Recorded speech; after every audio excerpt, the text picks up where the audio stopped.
Family dinner. My brother leaned back in his chair, smirking, and said, "Mom and Dad promised I could live with you. After all, you should at least do something useful for this family." Forks clattered. My parents nodded approvingly, like this was some noble arrangement. My chest tightened, but I didn't flinch. I sipped my water slowly, set the glass down, and smiled. "That's awkward," I replied, my voice calm. "Because I sold the house last Friday to a couple." The silence was instant and absolute.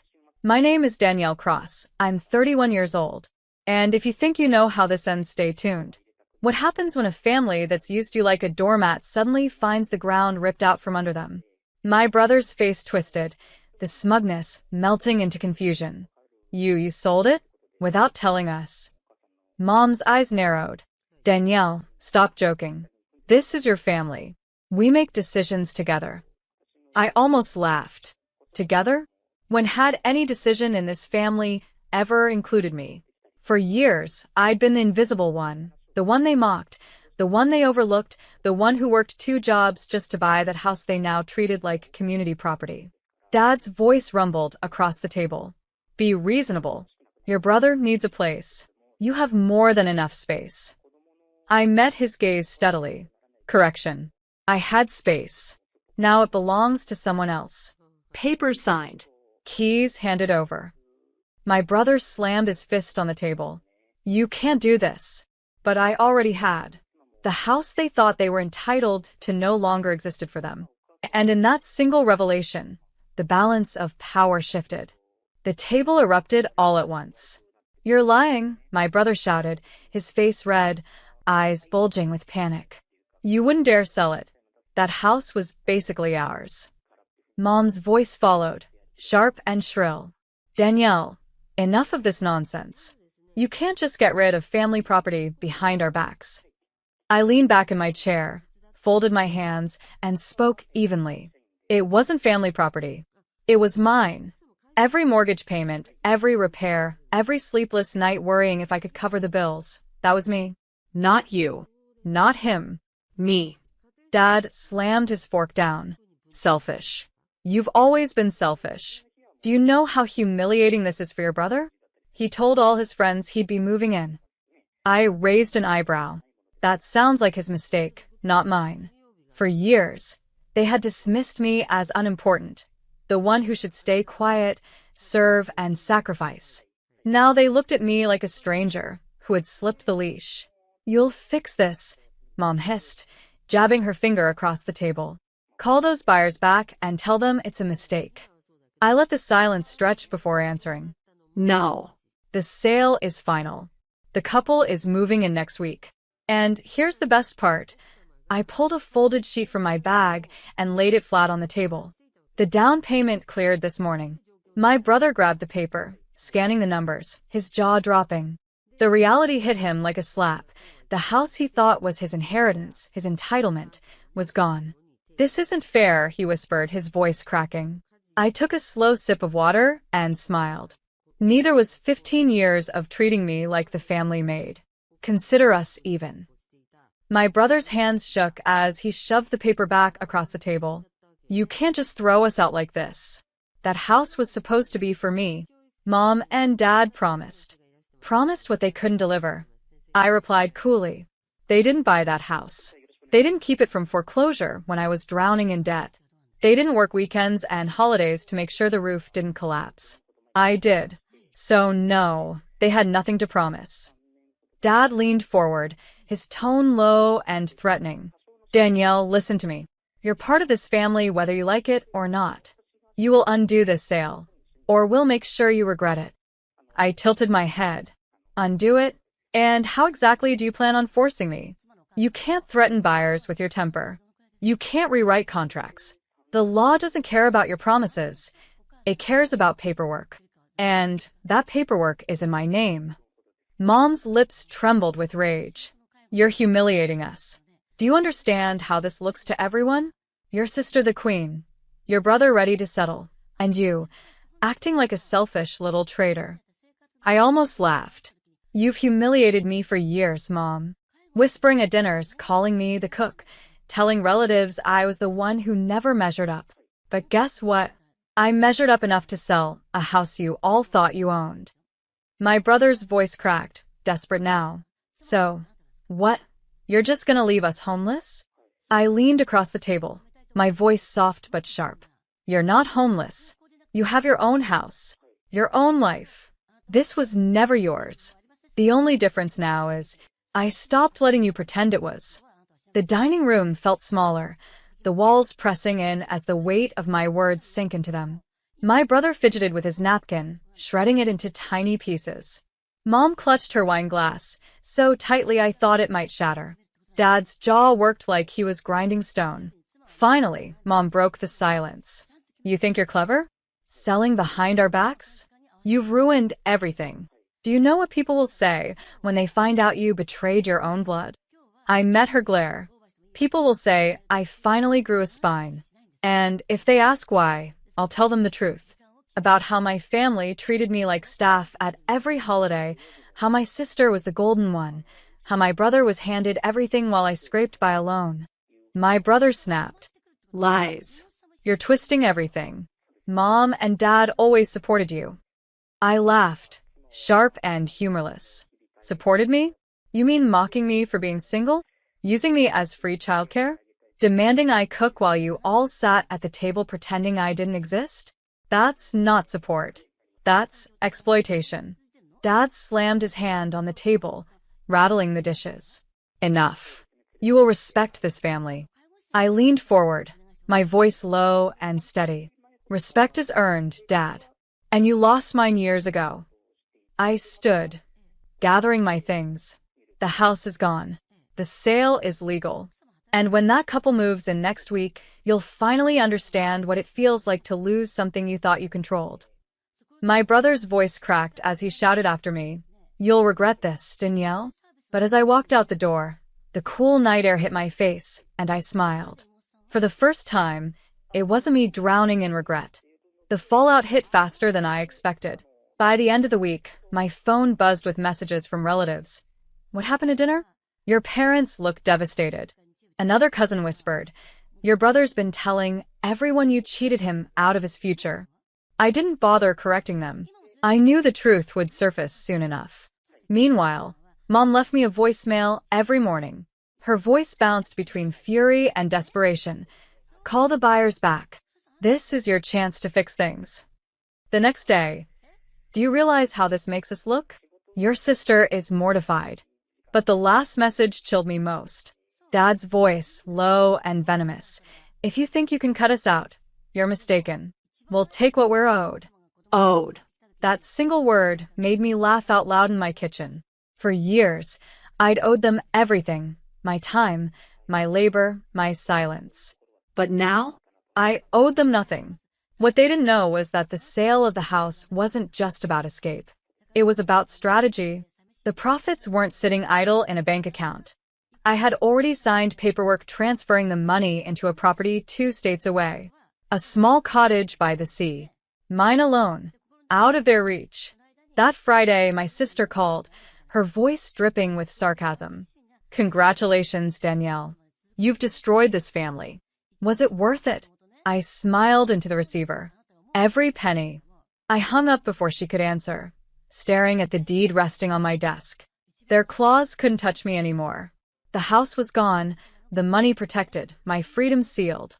For the first time, I felt untouchable. The following week, they showed up unannounced. I spotted them through the window. Mom's stiff posture, Dad's clenched jaw, my brother pacing like a caged animal. I didn't open the door. I let them pound, let them shout, let the neighbors peek through blinds as the perfect family unraveled on my porch. Finally, Dad's voice thundered. Danielle, open this door before we drag you to court. That house was family property. I laughed loud enough for them to hear.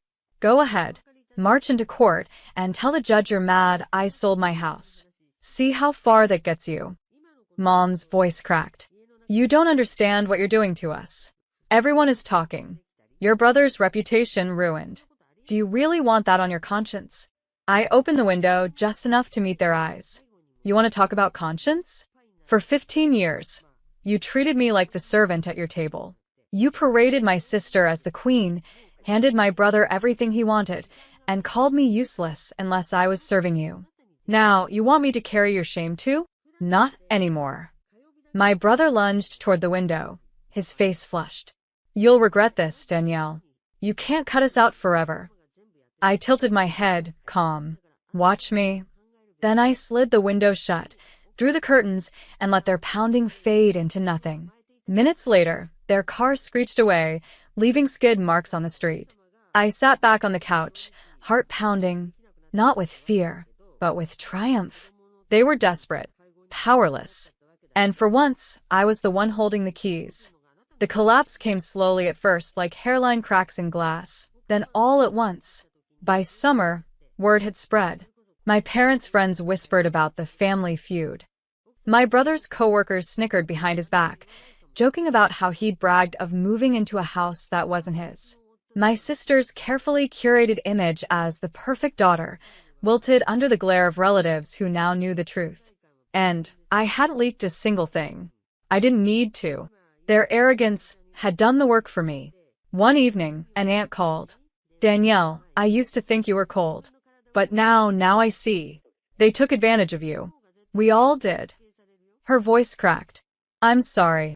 Her words didn't erase the years, but they felt like oxygen in a room I'd been suffocating in for too long. Meanwhile, Mom left another message, different this time. Claire.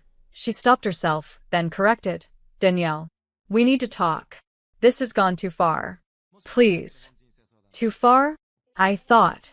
No, this was exactly far enough. That week, I posted a single photo on social media. Me standing in front of my seaside cottage, deed folder in hand, caption simply, finally home. The likes rolled in, but what mattered more were the private messages. Cousins cheering me on. Old friends saying they were proud. Even distant relatives admitting they'd always known my family favored my siblings. For the first time, the narrative wasn't theirs, it was mine. And as their empire of appearances crumbled, I felt lighter, stronger, Free. They wanted to control me with shame. Instead, they ended up choking on their own. Thanksgiving rolled around again, and for the first time in 15 years, I didn't dread the holiday. My seaside cottage smelled of roasted garlic and rosemary, the table set for friends who had become my chosen family. Laughter floated through the rooms, warm and genuine, no mocking undertones, no invisible chains. Meanwhile, miles away, my parents hosted their own dinner. Or tried to. Relatives whispered about the missing turkey, the awkward silences, the strained smiles. My brother sat sulking, my sister glaring at plates that looked emptier, without me in the kitchen. Their perfect image had cracked beyond repair. That night, my phone buzzed with one last message from Mom. We never realized how much we needed you until you left. Please come back. I stared at the words for a long time. Then I pressed delete. Because the truth was I hadn't left. I had finally arrived at a life where I wasn't the servant, the scapegoat, or the shadow. I was the architect of my own peace. As my friends raised their glasses around me, I smiled, my chest light for the first time in years. To freedom, I said softly. Glasses clinked. The fire crackled. The ocean whispered through the windows. And I realized the sweetest revenge wasn't the house I sold, the money I gained, or the shame they now carried. It was silence. My silence. A silence they could never fill again. They had mocked me for being just useful. Now, they were the ones left useless, powerless in the absence of the daughter they had underestimated. Justice had been served. The first thing I noticed was the table. My mother never set the china unless it was Thanksgiving or Christmas, but tonight the plates gleamed under the chandelier like a warning. Crystal flutes lined up at every seat, and a bottle of champagne rested in an ice bucket beside my father's chair. For a Sunday dinner, it felt staged, rehearsed, like I'd walked into someone else's play without a script. I sat down, smoothing the napkin across my lap, pretending not to notice the arrangement. Dorian, of course, had been placed at the head of the table. My parents flanked him on either side. smiling as if this was the natural order of things. I took my usual spot, halfway down, where no one's attention lingered for long. Dinner began with small talk that felt thin, stretched too tight to cover something larger. My mother asked about work. I gave polite answers. My father poured the champagne, though none of us had lifted a toast yet. The bubbles rose, catching the light, distracting me until Dorian cleared his throat. "So," he said, leaning back in his chair, the picture of ease. "Next week, I'll be moving into Alara's place." His words landed casually, like announcing a new gym membership. Mom and Dad said it'd be good for both of us. She won't be so lonely in that big house, and I can save on rent while I get things sorted. I tightened my grip on the water glass, knuckles whitening as if pressure alone could keep me steady. The words stung, not because they surprised me, but because of how unsurprised I was. I had seen the boxes in the garage labeled with Dorian's things. I had overheard my mother whispering on the phone about how perfect the timing was. Still, hearing it declared in front of me, as if my consent had already been signed away, made my chest burn. My parents beamed, raising their glasses in celebration. My father's voice carried over the clinking crystal. To new beginnings. Around the table. Everyone lifted their champagne. Everyone except me. I set down my water carefully, my other hand brushing against the edge of the purse at my feet, where an envelope waited for its moment. The smile on Dorian's face widened, but I already knew the celebration was premature, because I had come prepared. I let the silence linger for a beat too long, the weight of their toast pressing against me like a dare. Then I reached down, sliding the manila envelope from my purse and placing it in the center of the table. The shift in the room was instant. Glasses paused midair, my mother's smile freezing at the corners, my father's brow furrowing. "I have news, too," I said, keeping my tone even. My hand rested on the envelope as if anchoring me to the table. "I sold my house last Friday. The couple closes in 30 days. For a moment, there was nothing but the sound of champagne fizzing against glass. Then Dorian's flute slipped from his hand, shattering on the hardwood floor, bubbles spreading like a stain. He didn't move to clean it up. "You what?" His voice cracked, disbelief tangled with outrage. My father pushed back his chair sharply, the legs scraping across the floor. "Alara, don't be ridiculous. You can cancel a sale. There's always a cooling-off period." He waved a dismissive hand, as if paperwork and contracts could be erased with a gesture. My mother's lips tightened. "We already promised Dorian he'd have a place to stay. You can't possibly expect him to find something in 30 days. I kept my fingers steady on the envelope. "It's done." The word hung heavy. Final. Across the table, Aunt Rosalie tilted her head, eyes narrowing just slightly. But she didn't speak. She only watched, as if waiting to see how far this play would go. My parents exchanged quick glances, their united front cracking just enough to show the panic underneath. Dorian's face flushed red, his mouth opening and closing like he couldn't decide whether to argue or shout. I leaned back in my chair, feeling the shift settle over us. The game had changed, and, for once, I wasn't the piece they could move. The call started the next morning. Aunt Lila's number flashed on my screen before I'd even poured my first cup of coffee. Her voice was heavy with disappointment, each word sharpened to cut.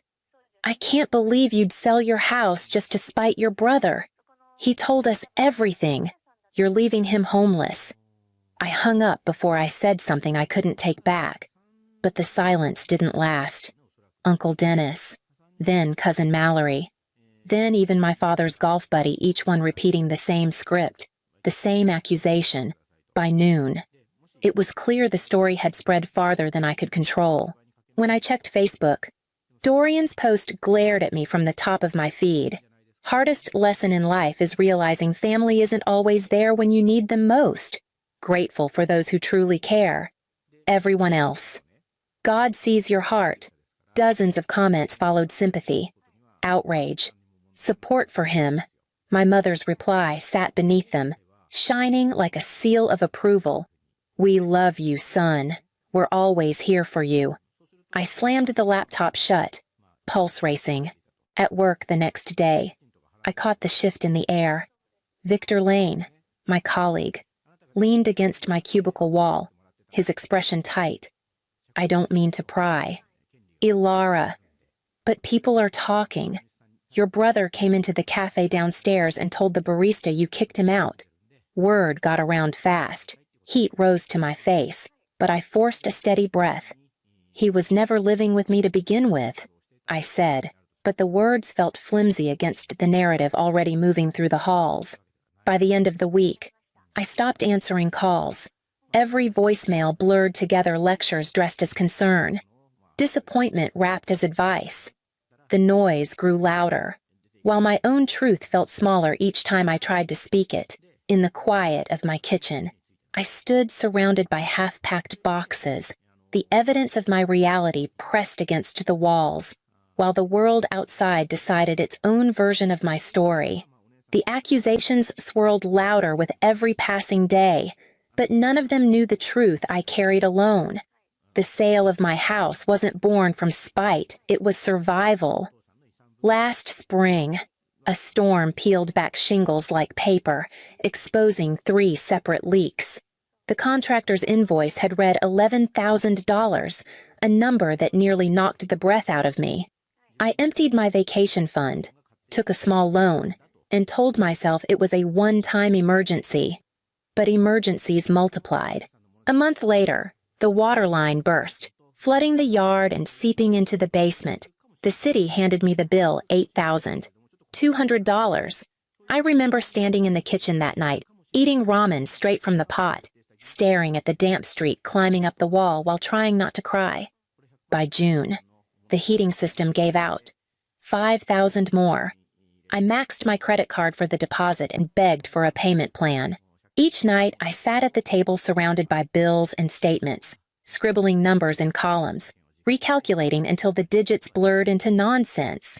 Neighbors waved at me in the mornings, probably seeing a woman who had it all together. They didn't see the dark circles I failed to conceal. The way I punched new holes into my belt instead of buying smaller clothes when stress whittled me down. I became skilled at disguising exhaustion, at smiling when I felt hollow. One evening, while sorting boxes, I found the framed photo from the day I bought the house. There I was on the porch, keys in hand, grinning so wide it looked like joy might split me in half. I traced the edge of the frame with my finger, remembering the feeling of triumph, of pride that no one could take away. I wrapped the photo carefully and set it in the keep box, the reminder of who I once was and the proof of what I'd built. When the doorbell rang a few days later, I was still holding the tape dispenser, sealing another box shut. The knock at the door was sharp, insistent, the kind that didn't wait for permission. I already knew before I opened it who would be standing there. My parents flanked Dorian like an honor guard, his expression sour but triumphant, as though he'd dragged them here to set me straight. "Eden, we need to talk," my mother said, stepping inside without waiting for an invitation. My father followed, already scanning the half-packed boxes with a look of disdain. Dorian brought up the rear, his arms crossed, his eyes darting over the stacks of sealed containers like a thief measuring what he'd lost. "You can't really be serious about selling," my father said, his voice carrying the weight of authority he'd used on me since childhood. "This is just a fit. You'll regret it once you've calmed down." I didn't stop taping the box in front of me. The sound of the dispenser cutting across cardboard was louder than his lecture, and for once, I let it drown him out. "Ilara," my mother's voice shifted into her coaxing tone, the one meant for fragile patients or unruly children. "Your brother needs stability. He's going through a hard time, and you've always had more than enough space." I folded the flaps neatly, pressing the tape down with the flat of my palm. "Did anyone ever ask what I need?" The words startled even me, hanging in the kitchen like something foreign. My father frowned, as though he hadn't heard correctly. Dorian scoffed, muttering under his breath. I need stability, I repeated, more firmly.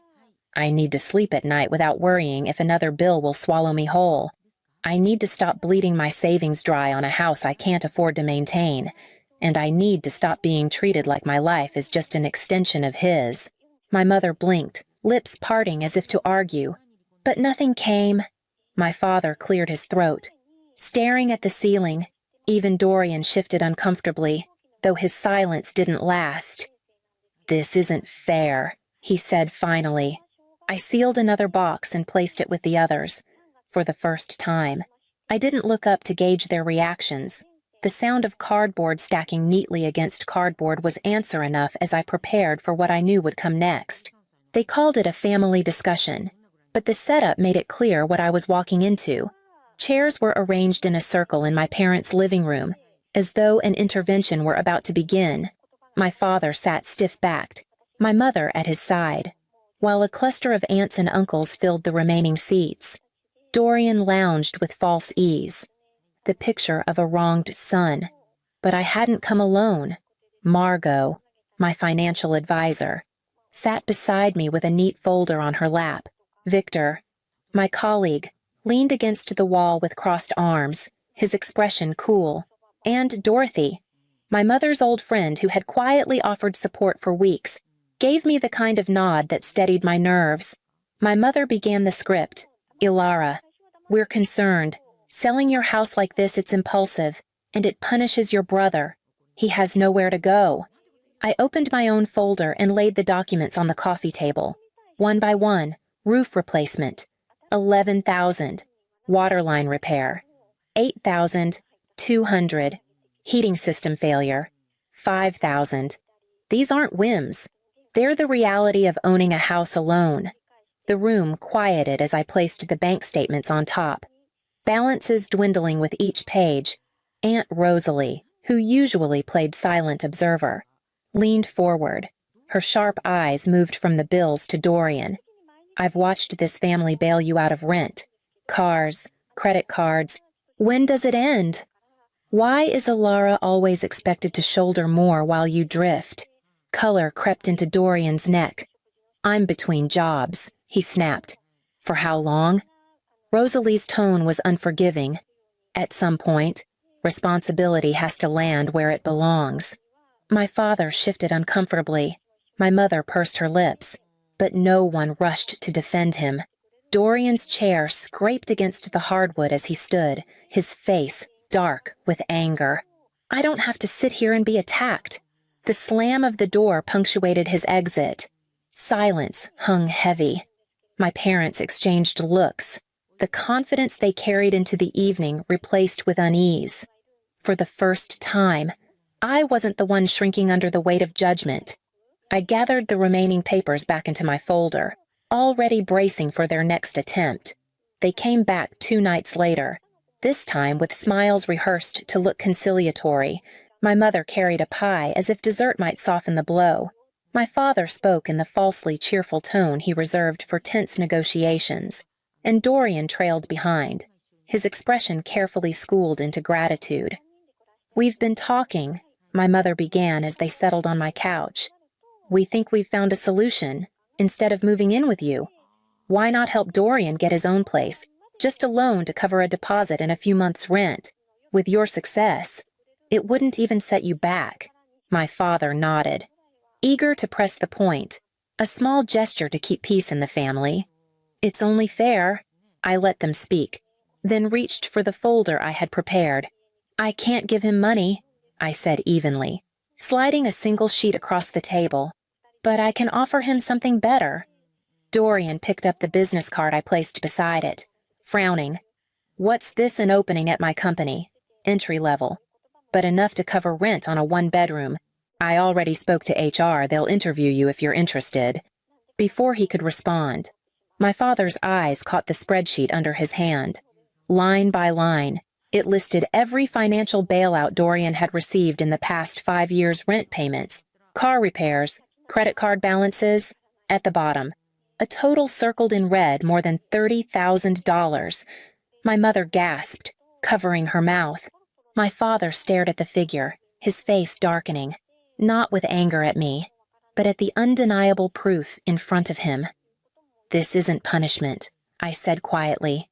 "It's reality. Love isn't endless rescue. It's teaching someone to stand." The pie sat untouched on the table as silence spread through the room. For the first time, their certainty faltered, and I saw them as unsure as I had always been. 3 weeks later, the movers carried the last of my boxes into the loft. The space was smaller than the house, but the sunlight that poured through the tall windows made it feel expansive in ways walls never could. The silence was different here too, no longer hollow, but open. My new mortgage was nearly a third less than what I had been paying, and for the first time in years, my budget showed more green than red.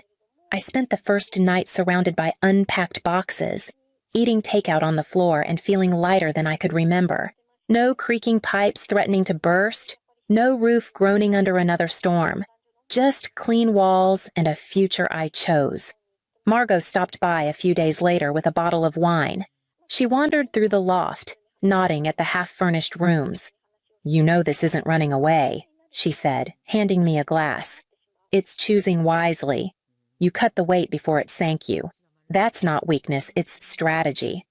Her words sank deep, soothing the lingering doubt I hadn't admitted aloud. I had grown used to believing that endurance was proof of strength, but maybe letting go was its own kind of courage. On Thursday evening, I walked into my first photography class, camera in hand. The room buzzed with quiet energy students introducing themselves, tripods being adjusted, lenses clicking into place. I slid into a seat near the back, feeling nerves give way to anticipation as the instructor spoke about light and shadow, about seeing the world differently. By the end of class, I had already exchanged numbers with 2 classmates, both eager to practice together on weekends. I walked home through the city streets, camera slung over my shoulder, a sense of possibility thrumming under my skin. When I opened the door to my loft, the boxes waiting to be unpacked no longer felt like a burden, but a beginning. When my parents invited me for dinner again, I braced myself for the usual tension, but the moment I stepped into their dining room, I sensed something different. The table was set simply no china, no champagne, just a roast chicken and a basket of rolls. The air felt lighter, less staged. Dorian was already seated, fiddling with a fork, and when he looked up, there was something unfamiliar in his expression. "I started training this week," he said after a pause. "Entry-level stuff, mostly paperwork and errands. But it's a start." My mother's face brightened. "That sounds promising. What kind of projects do they have you working on?" He shrugged, almost shy. "Social media campaigns. I'm learning as I go." For once, my father didn't dismiss his answer or turn the spotlight away. Instead, he nodded. "Every job teaches you something. Stick with it." I sipped my water, listening as the conversation moved back and forth without the usual undercurrent of blame. My parents asked me about my photography class, and for the first time in years, their curiosity felt genuine rather than perfunctory. Dorian kept glancing my way, as though expecting me to cut him down, but I didn't. I only nodded when he described his tasks, offering encouragement without taking ownership of his progress. The balance held, delicate but present, like the fragile stem of a wine glass that might break if handled carelessly. As dessert was served, laughter rippled around the table, soft and cautious, but real enough to remind me that something fundamental had shifted. It wasn't resolution, not yet, but it was a beginning. Later that night, as I drove home, the memory of that simple meal stayed with me, carrying me into what came next. The loft was alive with warmth the night I opened my doors to friends who had become something closer to family. Victor brought a stack of board games, Margot carried a bottle of wine, and Dorothy arrived with her usual wit, filling the space with laughter that echoed off the bare walls. We crowded around the coffee table, plates balanced on our laps, stories flowing as easily as the drinks. For once, I felt surrounded not by obligation, but by choice. Later, when the others had gone and the loft quieted again, Dorian lingered by the window. His voice was low, hesitant. "Can you help me with a budget? I don't want to screw this job up." I nodded, surprised by the vulnerability in his tone.